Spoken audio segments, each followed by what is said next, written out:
what's up everyone, Morey Croson here, and today we're going to be finding out the top speed of Florence Joyner, otherwise known as FloJo, as well as Shelly-Ann Fraser-Pryce. I recently did a breakdown on Shelly-Ann Fraser-Pryce and really was able to find out some really cool information, and so now we're going to do a comparison of the two heavyweights in women's sprinting to be able to see how fast their top end speed really is. As always, if you like the information, go ahead and click the thumbs up down below, subscribe to the channel if you haven't already, and if you have any questions or comments or anything like that, you can go ahead and leave those down below. We'll hop in the video right now.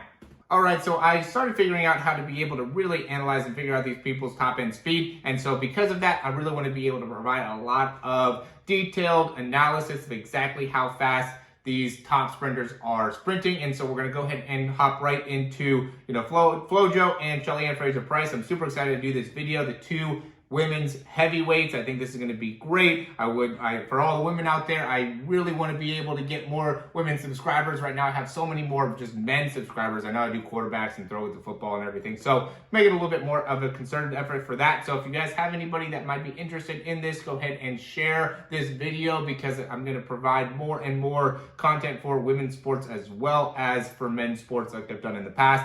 So you can go ahead and see what I'm doing here with the breakdown. So this on the left, we're going to start off with FloJo just because I'm super curious. We got a start time of 16.55. We know that these markers here are about 8.5 meters apart, so this is going to be perfect from the timestamp just because she's right on that 8.5 mark. So we should be able to get a good understanding of where she's at. So 16.55, we're going to see 1, 2, 3, 4 steps, and about 4 steps, that's how long it takes her to get that 8.5 meters. She's probably at like 8.4, let's say, in 4 steps. Right there, now she's at the timestamp. She's pretty far into that actually. So she's taking about 2.1 steps, so we'll give her like 1.75. Okay, so we'll go 2.14 times 4. We can go let's give her plus 2. So she's covering 10.5 meters on average per second, and so we're going to go ahead and divide that by 0.44704, and she is running 23.4 miles per hour. All right, so super interesting to be able to see that. And we're at a similar place here with Shelly-Ann Fraser-Pryce. So she lands at 87.92. I'm finding out this information live with you guys as well, so I didn't look at this beforehand. So, bear with me with some of the whole math and everything. So we'll go here, 1, 2. You can already see the difference in their strides. 4, she's actually a little bit out in front of her, I would say, at 4 steps.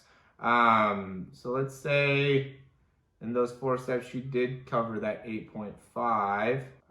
She just might have done a little bit slower. So 8.5 divided by 4, 21.25.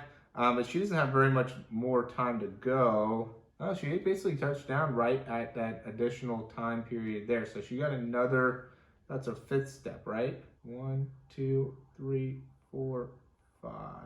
Right there, boom, 5. All right, so times 5, that means we don't have to add anything more. 10.6. So she actually is going a little bit faster here.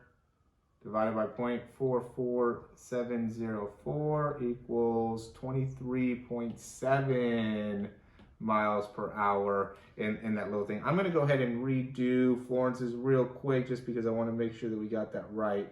So 16.55, 1, 2, 3, 4. Yeah, she's a little bit behind in 4, and then she only has 0.1 to go. She looks like she's able to take up so much ground in each one of her steps, but it ends up not really being the case based off of how much distance that Shelly-Ann Fraser-Pryce is taking. Basically in that same time period, 1, 2, 3, 4. She's a little bit past there. So yeah, from that top end speed perspective, a little bit different here. Obviously, FloJo has still the best time ever, 10.49, where Shelly-Ann Fraser-Pryce is at more of like that 10.7 mark. And so they're obviously going to be different in terms of I would say probably ability to maintain that top end speed, if it is actually true that Shelly-Ann Fraser-Pryce is able to get to that 23.7 miles per hour top end speed. Really interesting to be able to look at this though, and be able to see exactly how fast these women are going. I'd also say that, because I think that Shelly-Ann Fraser-Pryce is able to get your top spin and speed really nicely, but then has a hard time kind of closing out and holding on to it there at the end, where you almost seem like, like here, doesn't seem, she has her chin down really good during it, and at the end she kind of like raises her chin. It seems like she's kind of slowing down a little bit there, in comparison to Lawrence or FloJo, where she almost seems like as she's going, she's just getting to her top speed, there at the end. And I wanted to be able to get these the last part, but we're not able to get that distance right there, because it would be really interesting to see how much she was able to cover in those 4 steps, right? I wish that we had a good marker for those 4 to be able to see how fast she was going, because there I would say she's probably going upwards of 24 miles per hour in my opinion. But I can't actually confirm that with any of the numbers. Had to go back a little bit to be able to see that, and with that, in that time she was going 23.4 miles per hour based off the numbers. So as always, guys, thanks for watching these videos, and if you have any questions, go ahead and leave those down below. And we have a lot of different things that we offer within the Performance Lab. We offer speed breakdowns, we offer actual speed programs, really just helping you in being able to be a greater athlete, better athlete. And I'm really passionate about sprinting. I'm really passionate about the mechanics, and really looking into what are the key differences that make sprinters fast, that make athletes fast, and make everybody fast. And so from the start to your top end speed, we want to be able to really hone in on your mechanics, make sure your foot contact time is great, your transition time is great, your ability to get through your first 5 steps, first 7 steps, first 12 steps, all those are super important. And so being able to really concentrate on the mechanics and the timing behind it really makes it so we're able to provide a lot of value for you to understand exactly what you need to improve on, and really make a lot of improvements very, very quickly. We're able to shorten the time that you're able to get faster, just because we look really detailed into the numbers to be able to do that. All right, go ahead and check some of the links down below. You can send me a message as well if you'd like to be able to get in contact with me. I'd be happy to talk to you. And then, as always, thanks for watching. We'll talk to you soon.